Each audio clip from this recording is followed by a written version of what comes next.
وعلى رسوله الكريم أما بعد فأعوذ بالله من الشيطان اللعين الرجيم بسم الله الرحمن الرحيم فلما بلغ معه السعي قال يا بني إني أرى في المنام أني أذبحك فانظر ماذا ترى قال يا أبت افعل ما تؤمر ستجدني إن شاء الله من الصابرين صدق الله العظيم وصدق رسوله النبي الكريم الأمين ونحن على ذلك لمن الشاهدين والشاكرين والحمد لله رب العالمين إن الله وملائكته يصلون على النبي يا أيها الذين آمنوا صلوا عليه وسلموا تسليما الصلاة والسلام عليك يا سيدي يا رسول الله وعلى آلك وأصحابك يا سيدي يا حبيب الله خشک شاخوں کو وہ تازہ گلاب دیتے ہیں، عہد پیری کو پھر سے شباب دیتے ہیں۔ پڑھ لے درود غفلت نہ کر خدا کی قسم، وہ آج بھی تیرے سلام کا جواب دیتے ہیں۔ محبت سے پڑھیے صلاۃ و سلام علیک یا سیدی یا رحمت للعالمین وعلی آلک و اصحابک یا سیدی یا خاتم النبیین۔ عزیزان گرامی قدر، محترم سامعین ذی احتشام، آج کی اس پروقار بزم میں ہم تمام یہاں اکٹھے ہوئے حاضر ہوئے ملک کریم آج کے ذکر کو اپنی پاک بارگاہ میں قبول فرما کر ہمارے لیے ذریعہ نجات فرمائے۔ آپ حضرات کے سامنے اللہ جل مجدہ الکریم کی بے مثال کتاب قرآن مجید برہان رشید کی آیت بینہ پڑھنے کا شرف حاصل کیا ہے۔ مالک کائنات نے اس میں ارشاد فرمایا فلما بلغ معه السعي قال يا بني إني أرى في المنام أني أذبحك فانظر ماذا ترى قال يا أبت افعل ما تؤمر ستجدني إن شاء الله من الصابرين۔ اللہ کے ارشاد فرمایا کہ پھر جب وہ اس عمر کو پہنچ گئے تو ابراہیم علیہ السلام نے اپنے فرزند ارجمند کو کہا اے بیٹے، میں ایک خواب دیکھتا ہوں کہ میں تجھے اللہ کی راہ میں قربان کر رہا ہوں، اب بتا تیری رائے کیا ہے، تو کیا کہتا ہے؟ اب دیکھیں بیٹا اتنا صابر، اتنا شاکر، اللہ کی رضا پہ راضی رہنے والا، مالک کی اطاعت و فرما برداری کرنے والا، جس کے اندر اس کی امی جان کی پرورش تھی، محبت تھی، ماں نے سکھایا تھا بیٹا جب اللہ کا حکم آ جائے اپنے سر کو تسلیم خم کر لینا، رب کے حکم پر جھک جانا۔ ماں نے درس دیا تھا، آج کی ماں ہوتی باپ کے خلاف کر دیتی، بیٹے کو ماں باپ کے خلاف کر دیتی، بیٹا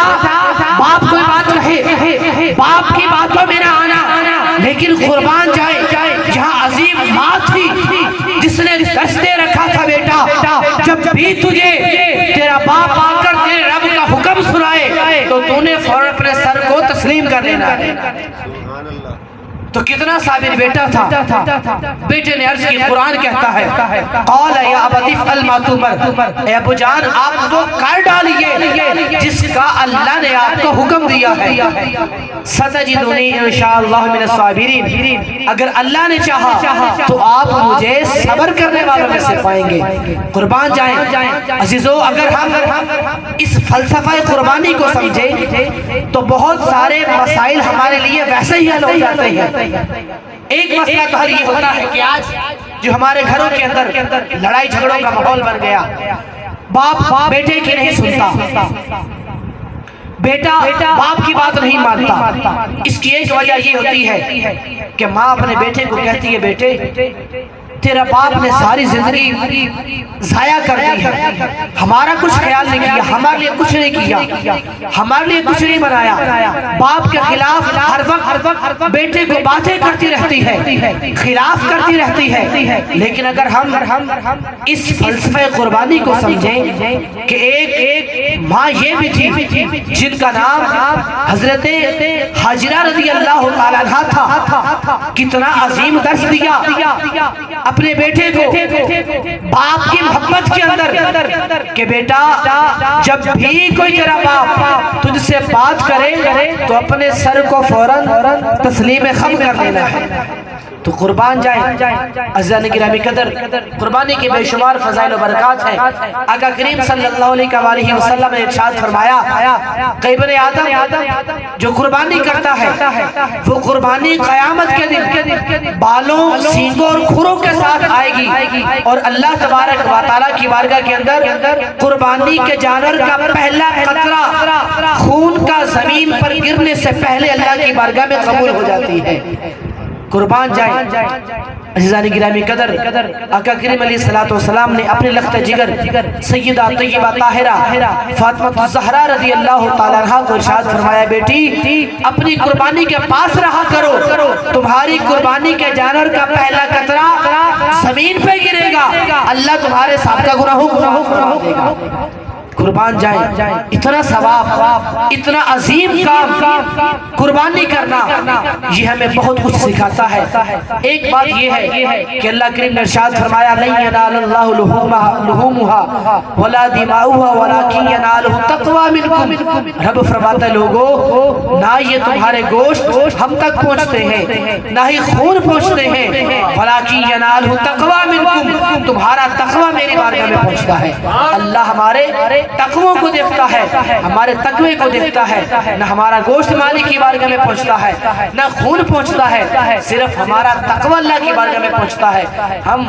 اللہ کے لیے تقوی اختیار کریں، ہر وقت تقوی مالک سے التجا کرتے رہے کہ مالک ہمیں تقوی کی دولت نصیب فرما، ہر وقت اللہ تبارک و تعالیٰ کا ڈر ہو، تقوی اختیار کریں۔ جب ہم تقوی اختیار کریں گے پھر چھوٹی سی چھوٹی نیکی بھی کریں گے، اللہ کی بارگاہ میں وہ بھی قبول ہو کر اعلیٰ ترین درجے کے اوپر چڑھ کر ہمارے لیے ذریعہ نجات بھی بن جائے گی، اور ہمارے لیے باعث برکت اور باعث ثواب بھی بن جائے گی۔ اللہ کریم کی بارگاہ کے اندر دعا ہے کہ اللہ تبارک و تعالیٰ ہمیں سیدنا ابراہیم خلیل اللہ علیہ السلام کی اس سنت مبارکہ قربانی کو ادا کرنے کی توفیق عطا فرمائے، آمین بجاہ خاتم النبیین صلی اللہ علیہ وسلم۔